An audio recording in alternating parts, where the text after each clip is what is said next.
Colonel Koné, il est déjà confortablement installé sur ce plateau, sauf qu'il est très rare de mettre main sur lui.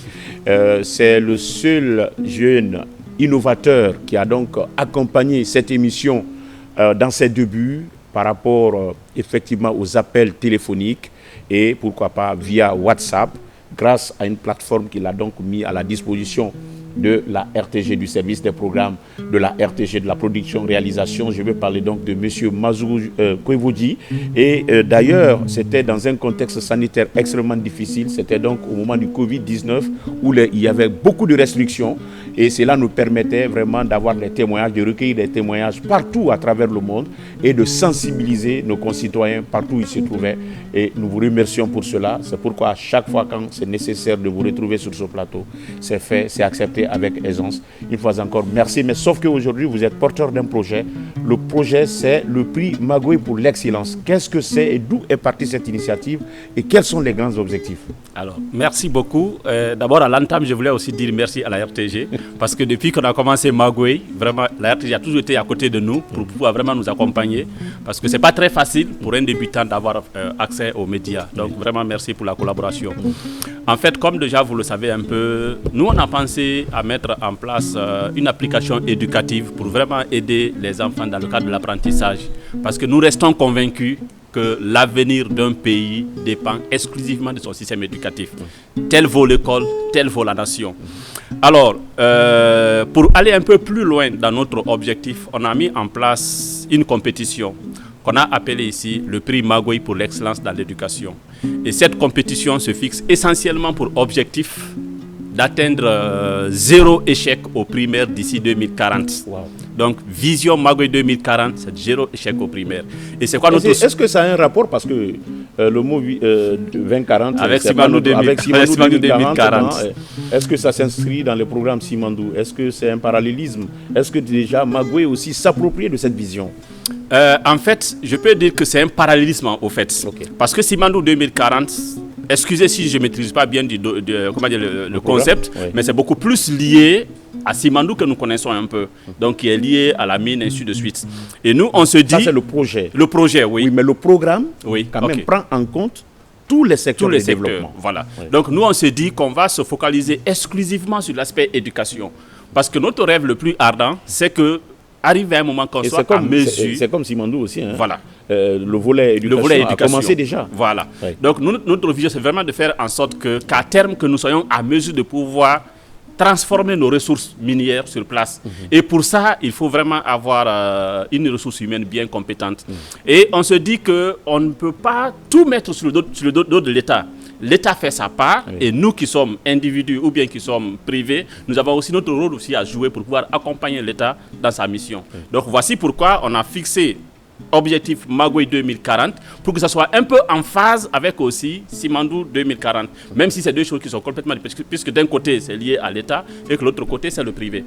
Maintenant, qu'est-ce qui peut nous amener à pouvoir atteindre cet objectif-là, c'est-à-dire 0 échec au primaire?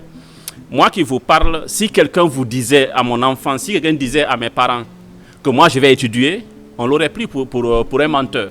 Parce que j'étais considéré comme étant le plus têtu de ma génération. Même quand il m'en voulait insulter son enfant, c'est sur moi on prenait l'exemple. Mais l'enfant là est bête. On dirait Mazougou. Donc vous imaginez. Mais la chance que j'ai eue, en fait, j'ai rencontré un enseignant en 4e année, M. Baka Kouevodji, qui a connu très tôt mes faiblesses et mes forces. Et il s'est appuyé sur mes forces-là pour que dans l'espace... Pour corriger les faiblesses. Pour corriger les faiblesses. Pour que dans l'espace de 3 mois, que je puisse passer de l'élève le plus bête de la classe à l'élève le plus intelligent. J'étais même dans les 5 premiers maintenant. Wow. Donc l'expérience là, c'est ce qu'on veut partager. Est-ce que les mêmes exemples ont continué avec certains parents qui disaient oui, il est intelligent comme Magoué? Mais ça ne se dit pas. Oui, bien sûr, parce que dans mon village maintenant, presque ma génération, j'étais le premier à rentrer à l'université quand même. Ah, wow. Est-ce qu'on peut applaudir ce passage-là? Franchement, en tout cas, ma génération, c'est ça. Voilà. Mais on attribue cette réussite, cette force à cet enseignant qui a eu le talent, qui a eu le réflexe de détecter tes lacunes. Bien sûr. Formidable. Et c'est même ce qui a fait que même à l'université, quand j'ai fini ma soutenance, il a été la toute première personne que j'ai appréciée pour dire que si je suis arrivé là, c'est grâce à lui. Ah, oui. Donc l'expérience que j'ai acquise avec lui, c'est cette expérience-là qu'on veut mettre à la disposition des élèves. En fait, qu'est-ce qu'on a remarqué? Souvent, l'échec aux examens est dû souvent au fait que les élèves attendent à la veille de l'examen pour commencer à réviser. Okay. On attend à la veille de l'évaluation pour commencer à réviser. Oui. Donc du coup, on ne révise pas, mais plutôt on s'embrouille. Maintenant, qu'est-ce qu'on s'est dit? Il faut plutôt créer une situation qui va pousser les élèves à réviser permanemment. Okay. Parce que imaginez un élève qui a commencé à réviser depuis les vacances jusqu'à la veille des examens, il y a de fortes chances que l'élève puisse remporter l'examen. Parce que moi, comme secondaire, j'ai pu 99%. Voilà. Donc, qu'est-ce qu'on a proposé? On suppose quand même que la plupart des écoles font des évaluations mensuelles, c'est-à-dire vers la fin du mois. Tout à fait. Donc, nous, on programme notre compétition chaque mois, du 5 au 15 de chaque mois. Du coup, qu'est-ce qui va se passer? Puisque l'élève veut avoir des récompenses, il veut avoir des prix, ça va le pousser à réviser pour faire le concours. Tout à fait. Il révise du 5 au 15 pour faire le concours. À partir du 20, il y a les évaluations qui sont prévues dans son école. Il sera obligé de réviser encore pour faire face à l'évaluation. Donc, du coup, ça va faire que du 5 jusqu'au 20, jusqu'au 25, l'enfant sera permanemment avec son cahier ou bien avec son document pour pouvoir réviser. Parce qu'il y a un problème au fait. Aujourd'hui, le téléphone et la télé sont devenus un frein pour notre système éducatif. Oui. L'enfant peut certes bien comprendre le cours à l'école, mais arriver à la maison avec ces séries interminables là, les enfants sont beaucoup plus braqués sur la télé ou sur certaines plateformes. Sur les réseaux sociaux, ainsi de suite, là, que d'être braqué sur l'apprentissage. Oui. Donc, avec cette situation, on se dit que ça peut pousser vraiment les élèves à pouvoir un peu diminuer le temps qu'ils accordent à la télé pour se concentrer beaucoup plus à ceux qui peuvent vraiment les aider à avoir un bon niveau. Une sorte d'incitation. Une sorte d'incitation. Oui. Surtout, on fait comme aussi on a remarqué que les enfants aiment beaucoup plus les trucs, les dessins animés, ainsi de suite. Donc, dans le concours, on n'a pas seulement pensé au sérieux. On a pensé aussi à faire de sorte que l'enfant pense qu'il est en train de jouer.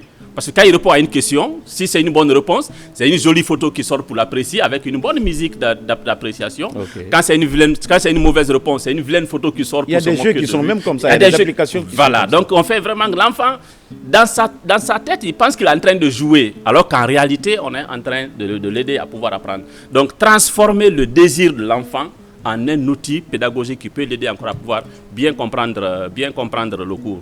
Donc voici un peu la raison qui a motivé la mise en place de ce concours. Et quel est le calendrier et quels sont les critères de participation? Est-ce que déjà c'est sur l'ensemble du territoire national ou bien vous avez ciblé pour une expérimentation une zone bien déterminée? Voilà, puisque déjà avec Magoué, on a déjà de l'expérience depuis 2015 jusqu'à aujourd'hui. Oui. Donc ça fait que l'outil, on l'a ouvert sur toute l'étendue du territoire. Okay. Et le calendrier, comme je l'ai dit tout à l'heure, c'est du 5 au 15 de chaque mois. Okay. Ce mois spécifique, puisque ça commence à partir de ce mois-là, c'est ce mois spécifique où il y a un peu de changement. Donc ça a commencé du 12 au 22. Donc depuis le 12, ça a commencé, ça finit le 22. Mais les mois qui viendront maintenant après, ça serait du 5 au 15 de chaque mois. Et la compétition, elle est ouverte pour tous les élèves. Donc cette compétition ne tient pas compte du calendrier scolaire? Oui, oui. Okay. Pour nous, l'élève révise même pendant les vacances. Pendant les vacances, on prépare l'élève à bien assimiler les cours de l'année antérieure afin d'être mieux outillé pour pouvoir affronter l'année qui va suivre. Donc la compétition, comme je l'ai dit, elle est gratuite et elle est ouverte à tous les élèves inscrits dans le système éducatif guinéen, de la 5e année jusqu'en terminale. Et on fait de sorte que, parce que en fait, aujourd'hui aussi, on a un problème par rapport à la connexion. Mais comment s'inscrire? Voilà, d'accord, vous allez parler des difficultés, si peut-être il y en a au niveau de la connexion, parce que dès qu'on parle de plateforme, il y a un problème de connexion voilà. Tout de suite, Internet, qu'il faudrait quand même souligner. Oui. Mais quels sont les critères de participation? Parce que vous êtes sur le plateau des Génites et qui est très suivi par les parents, mais également par les jeunes. Ok. Les critères, comme je l'ai dit tout à l'heure, là, il suffit simplement d'être inscrit dans une école guinéenne avec le régime guinéen, de la 5e année jusqu'en terminale. Maintenant, on a fait un partenariat avec Orange parce qu'on avait un souci avant. La version initiale de Magoué, l'élève devrait non seulement acheter les passes, mais payer aussi un abonnement pour accéder, puisqu'il nous fallait ça pour pouvoir aussi supporter certaines charges. Donc, c'était un peu difficile pour les élèves de pouvoir supporter ce coût-là. Oui. Donc, qu'est-ce qu'on a fait? On a fait un partenariat avec Orange qui a créé des passes spécifiques. Donc à un coût moins, donc à un coût qui n'est pas égal au coût du pass ordinaire, donc à un coût accessible. Oui. Donc à travers ces passes-là, les élèves peuvent acheter les passes et pouvoir accéder à nos cours. Et l'avantage de ces passes-là aussi, c'est quoi? Parce qu'avant, qu'est-ce qu'on avait remarqué? On a vu par exemple des parents d'élèves des fois qui achetaient les passes pour les enfants, pour pouvoir réviser. Au lieu que les enfants révisent, ils prenaient plutôt ces passes-là pour aller sur Facebook, sur YouTube, sur WhatsApp. En tout cas, tout sauf l'éducation. Donc, les parents, des fois, avaient du mal à pouvoir faire ce contrôle-là.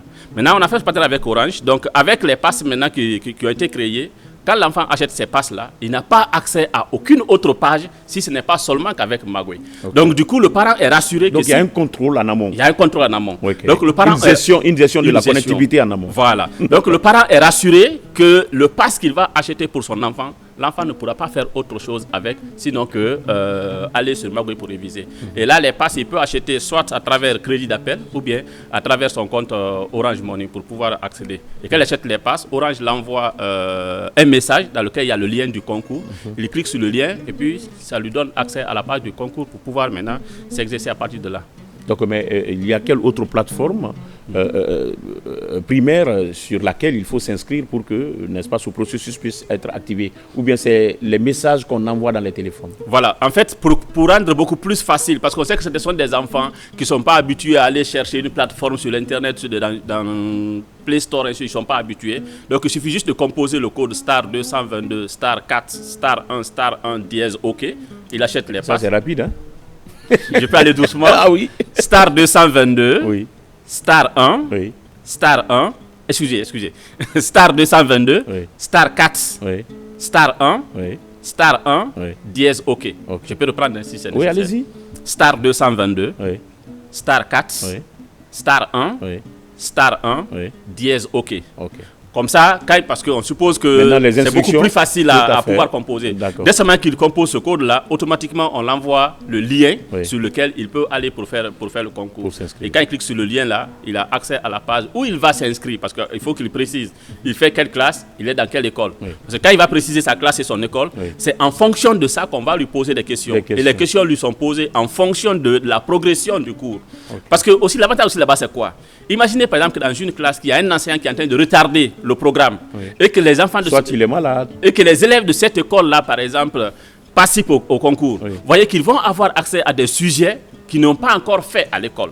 Donc cela peut les amener à exercer une pression supplémentaire sur l'enseignant pour que l'enseignant puisse avancer beaucoup plus vite. Parce qu'il y a beaucoup d'élèves de fois qui échouent dans les différents examens, pas parce qu'ils n'ont pas le niveau, mais parce que tout simplement de fois des questions sont posées sur des sujets qu'ils n'ont pas fait en classe. Tout à fait. La progression annuelle des programmes par endroit peut faire défaut. Voilà. D'accord. Alors, pourquoi cette particularité? Parce que dans votre allocution tout à l'heure, vous venez de dire que c'est de la 5e année à la terminale. Or, on a, n'est-ce pas, la première année à la 4e année. Bon, en fait, on s'est dit que première année, en 4e année, bon, ils ne sont pas encore assez habitués au numérique. Oui. Et en plus aussi, il y a des lois très restrictives pour les enfants de bas âge, quoi, pour accéder au numérique. Donc, ce qui a fait que pour le moment, on a fixé juste à partir de la première année. Et les récompenses, on a pensé à récompenser non seulement l'élève, mais récompenser aussi l'école d'origine. Parce qu'on se dit, à nous seuls, notre effort ne peut pas permettre de pouvoir vraiment aider les enfants à avoir le niveau que nous souhaitons.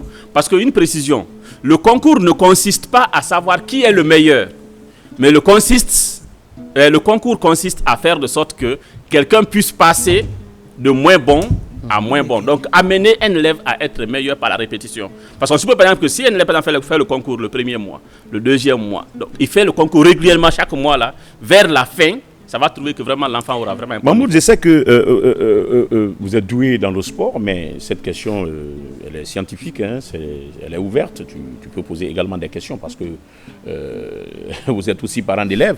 Non, moi, ma question, c'est juste par rapport aux enfants, par exemple, dont les parents n'ont pas encore autoriser les enfants à avoir le téléphone, même qu'ils soient en 5e, 6e, 7e année, qui n'ont pas encore le téléphone, est-ce qu'ils pourront forcément participer à ces concours-là? Ben, c'est pas possible. Bon, en fait, je sais, il y a beaucoup de parents qui interdisent que leurs enfants accèdent au téléphone à cause de ce que l'enfant fait avec le téléphone. Maintenant, si le parent sait que avec le téléphone, l'enfant peut étudier, l'enfant peut mieux apprendre, je pense que ça peut encourager les parents vraiment à pouvoir autoriser leurs enfants de pouvoir accéder au téléphone. Il y a certains parents, par exemple, qu'est-ce qu'ils font? Eux, c'est pas dire qu'ils achètent forcément un téléphone pour leurs enfants. Mais des fois, quand vous rentrez le soir à la maison, là, la plupart des cas, vos enfants prennent vos téléphones pour jouer, pour chercher des jeux dedans. Au lieu de que l'enfant prenne votre téléphone là pour chercher des jeux dedans, nous, on transforme ça maintenant en outil pédagogique. Il prendra maintenant cette fois-ci, pas pour jouer simplement, mais pour jouer en apprenant. À l'image d'ailleurs, c'est qui a amené les concepteurs de faire aujourd'hui des tablettes pour enfants. Voilà. Donc, les applications qui sont là-dedans sont uniquement consacrées aux enfants. À l'éducation. Oui, tout à fait, à l'éducation. Oui. Alors, vu que la plateforme est ouverte sur l'ensemble du territoire national, quelle est la statistique que vous ciblez? Quel est le nombre, n'est-ce pas, d'élèves que vous pouvez primer? Parce qu'on parle du prix. Voilà, comment cela va se passer? Est-ce que vous avez les moyens de primer, quel que soit le nombre, n'est-ce pas, d'enfants qui pourraient vraiment obtenir un score meilleur à votre attente? Voilà, très bonne question. Je pense que j'avais même voulu déchirer ce passage-là. En fait, pour chaque classe de la 5e année en terminale, on prend les 4 meilleurs pour chaque classe. Donc, sur l'ensemble du territoire. Sur l'ensemble du territoire. Même si, par exemple, l'un des meilleurs se retrouve à Zo ou à Yukunkun, comment vous allez faire pour... Heureusement qu'aujourd'hui, Magui est presque implanté dans toutes les villes de la Guinée. Ok, d'accord. Même à l'instant où je vous parle comme ça, on a des agents actuellement qui sont à Zéréko, même pour les formations, ainsi de suite. D'accord. Donc de nos jours, vraiment, on n'a aucun problème pour accéder à n'importe quel territoire de la Guinée. Et pour information, la plateforme a été développée exclusivement, essentiellement pour ceux qui sont vraiment à l'intérieur. Parce que moi qui vous parle, j'ai fait tout mon cycle pré-universitaire à l'intérieur du pays. Oui. C'est quand j'ai eu le bac que j'ai découvert Conakry pour la première fois. Et imaginez quand on fait la 12e année sciences mathématiques. Pas de prof de mathématiques, pas de prof de physique. Même les brochures, on les trouvait difficilement. Je viens à Conakry, à la descente à la gare voiture, je trouve des documents qu'on trouvait difficilement à Massanta, je les trouve qui traînent par terre. Les gens ne n'achètent même pas. Avec les boucliers. Donc ça, j'ai pris ça un peu comme étant une injustice naturelle. Donc c'est depuis là que l'idée de Magui m'est venue en tête. Je me suis dit, il faudrait que je développe un outil qui va vraiment permettre à un élève, même s'il n'est pas dans la capitale, mais de pouvoir accéder au moins aux mêmes ressources que ses frères qui se trouvent dans la capitale. Puisque tout le monde ne peut pas naître dans la capitale. Donc voici un peu d'où est venu. Donc ce qui a fait quand on a lancé Magui, notre objectif d'abord premier a été de mettre beaucoup plus l'accent sur ceux qui sont à l'intérieur. Le côté éducatif. Sur le côté éducatif. Oui, on a compris ça. Oui. Voilà. Je voulais encore demander, est-ce que le ministère de l'enseignement... Le révérend, il y a une question? Parce que vous n'avez pas de questions? Ce n'est pas une question, mais c'est juste pour dire que ce qu'il dit là, il dit une importance capitale, parce que ça correspond avec ce que la parole de Dieu dit dans Proverbe chapitre 20, verset 5. Il a parlé de comment la plateforme a démarré. C'était suite à un besoin et une idée qui lui est venue en tête, et cela a engendré cette plateforme. C'est pour dire qu'il n'y a pas... Et si vous regardez bien, vous essayez de sonder, grâce à cette plateforme, au moins, il peut se faire quelques pièces d'argent. Quelques ressources. Qui lui permettent d'être indépendant et vivre indépendamment. Cela veut dire qu'il n'y a pas quelqu'un qui soit né sur terre... Vous avez parlé du talent tout à l'heure. ...qui soit pauvre. Chacun est doté d'un talent. Et c'est dans ton talent, parce que le mot talent, talenton, c'est de l'argent. Quand vous traduisez ça en français. Ça veut dire l'argent que tu cherches se trouve dans l'idée, dans le talent que Dieu te donne. Et tu dois matérialiser. Tu dois maintenant convertir ça en activité génératrice de revenus. Les gens cherchent de l'emploi, mais lui, il a créé un travail. Il y a la différence entre l'emploi et le travail. Dieu est un travailleur. Il a créé son travail que nous appelons les jardins d'Éden et il a employé Adam et Ève. Et quand ils n'ont pas travaillé selon les règles qu'il a établies, il les a chassés.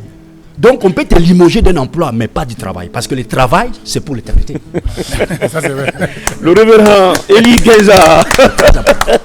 Donc voilà. Nous voulons dire aux jeunes gens, même cette conférence que nous sommes en train de tenir, c'est pour amener les gens à découvrir quelles sont les ressources que Dieu a investies en eux. Et comment les développer, les exploiter pour que cela soit profitable à eux-mêmes et à leur environnement. Évidemment. Bon, moi, je voulais juste lui poser la question sur l'apport du ministère de l'enseignement préuniversitaire dans tout ce qui... La collaboration. La collaboration, le partenariat que vous avez avec le département. Bon, pour l'instant, du point de vue développement de l'application, il n'y a pas de collaboration directe avec l'enseignement préuniversitaire. Mais c'est vrai qu'actuellement, on est en train de démarcher auprès de l'INRAP pour nous aider au moins à pouvoir nous donner un papier qui certifie qu'effectivement nos contenus sont conformes au programme guinéen pour pouvoir faciliter notre collaboration aussi avec d'autres partenaires. Oui, parce que c'est le laboratoire quand même de conception des manuels. Voilà, donc puisqu'on produit des contenus, il faudrait quand même que le ministère puisse nous appuyer pour que ceux qui vont être intéressés par le contenu, qu'ils sachent que ce que nous faisons, c'est effectivement conforme à ce que le ministère produit. Donc c'est déjà une direction même. C'est une direction très stratégique du ministère de l'enseignement préuniversitaire et de l'alphabétisation. Parce que je dirais que c'est stratégique, parce que c'est là où vraiment les sommités se retrouvent pour pouvoir décider du contenu des programmes. C'est extrêmement intéressant. Voilà. Et je voulais un peu rebondir aussi à l'intervention du révérend par rapport surtout à un aspect qu'il a cité, que chacun a un talent. Vous savez, l'un des points faibles de notre système éducatif, on regroupe plusieurs enfants dans un même endroit pour les enseigner tous la même chose de la même manière, sachant bien qu'ils n'ont pas les mêmes facultés. Ils n'ont pas les mêmes talents, ils n'ont pas les mêmes dons. Donc ça peut des fois nous amener à dire que tel enfant n'a pas le niveau, alors que l'enfant a le niveau. Mais soit c'est parce que... vous le mettez dans une autre situation. Soit parce qu'on l'a évalué par rapport à un domaine dans lequel il n'y a pas son talent, ou bien c'est parce que la façon dont on l'a formé ne correspond pas à la pédagogie qu'il faut pour que l'enfant puisse comprendre. Donc ce qui a fait que dans Magui actuellement là, on est en train de développer une intelligence artificielle qu'on va intégrer dans Magui qu'on appelle Kima à l'angloma qui veut dire l'enfant qui est intelligent. Donc cet outil-là aura pour rôle de pouvoir accompagner les enfants dans leur apprentissage. Puisque en tant qu'être humain, M. Ismaël, vous avez 50 élèves devant vous, 100 élèves devant vous. Vous ne pouvez pas dire que vous allez tenir compte du cas de chaque élève pour passer votre cours, parce que le temps est limité. Mais avec un outil numérique au moins, l'outil peut vraiment essayer de pouvoir personnaliser le parcours d'apprentissage de chaque élève pour vraiment que chaque élève puisse évoluer selon son niveau et selon ses talents. Formidable. Ah oui, il a toujours réfléchi sur des projets. Je savais quand même que ça allait être vraiment le résultat d'une très très bonne réflexion et bénéfique d'ailleurs pour vraiment les élèves qui vont donc s'inscrire non seulement au-delà, c'est-à-dire l'objectif c'est de déceler et les amener à ce... Mais de l'autre côté, ça les permet également de se former sans se rendre compte, de manière très simple et très très bien encadrée. Monsieur Magui, on va donc se quitter tout à l'heure. Quel est le message fort qu'on peut vraiment retenir de ce prix d'excellence, le prix Magui pour l'excellence, avant de se quitter? Le prix Magui pour l'excellence dans l'éducation a pour ambition principale d'aider les enfants à devenir excellents par la répétition. Donc nous lançons vraiment un message aux parents d'élèves pour leur dire de nous aider à les aider à faire en sorte que leurs enfants deviennent meilleurs à travers la répétition. Et pour ça, c'est aussi simple que ça. Il suffit juste d'acheter les passes Magui Éducation. Ils sont déclencheurs, les parents. Oui, c'est les parents qui déclenchent. C'est eux. Surtout, c'est eux les bénéficiaires après tout. Voilà, donc il suffit juste d'acheter les passes Magui Éducation en composant le star 222, star 4, star 1, star 1, dièse OK.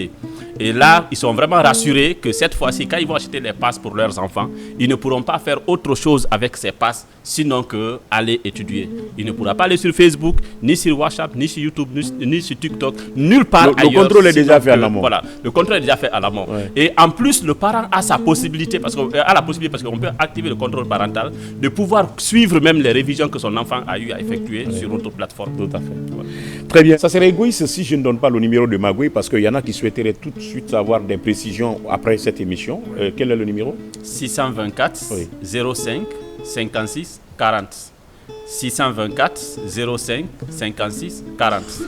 Tel était donc l'essentiel de ce numéro de l'émission Jeunesse sur Coloma, tout en vous donnant rendez-vous la semaine prochaine avec toute l'équipe. Et Fasciné donc va se retrouver, Junior Bakar Junior et pourquoi pas Moudma. Ils vont donc tous nous rejoindre également dans cette émission pour vous servir, mesdames et messieurs. Dans cette émission, nous avons parlé de la conférence pour les leaders sous le thème La place de l'adoration dans le réveil de l'église avec nos invités, les révérends Isaac Mouriba Abba et Eli Kanza. Et d'ailleurs, l'événement a déjà débuté et Magui Technologie